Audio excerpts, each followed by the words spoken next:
Same ఇండస్ట్రీలో sisters ఇద్దరు rule చేయాలి అంటే కుదరదు.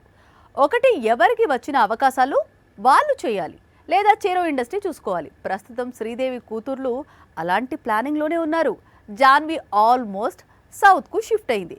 ఇక ఖుషి బాలీవుడ్లో లీడింగ్ లేడీగా ఎదగాలని కలలు కంటోంది. ఏళ్లకు ఏళ్లు బాలీవుడ్ లో సినిమాలు చేసిన తరువాత జాన్వీ కపూర్ ఇప్పుడు ఫుల్ ఫోకస్ ను సౌత్ పై పెట్టింది.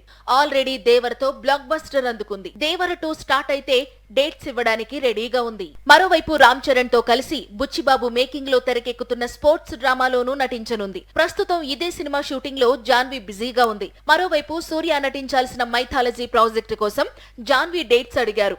కానీ కంగువ విడుదల తర్వాత ఈ సినిమా ఆగిపోయింది. దాంతో జాన్వీ ఈ డేట్స్ ను మరో తెలుగు సినిమాకు షిఫ్ట్ చేయాలనే ప్లానింగ్ లో ఉందట. ఇప్పుడు ఇదంతా ఎందుకంటే జాన్వీ సిస్టర్ ఖుషి, శ్రీదేవి రెండో కూతురు, ఇప్పుడు హీరోయిన్ గా వెలిగిపోవాలని కలలు కంటోంది. అందుకే జాన్వీ సౌత్ పై ఫోకస్ పెట్టింది. ఖుషి బాలీవుడ్ లో దూసుకుపోవాలనుకుంటోంది. ఆల్రెడీ లవ్ టుడే హిందీ రీమేక్ లో నటిస్తోంది. ఇవి కాకుండా మరో మూవీ చేసేందుకు డేట్స్ కేటాయించింది.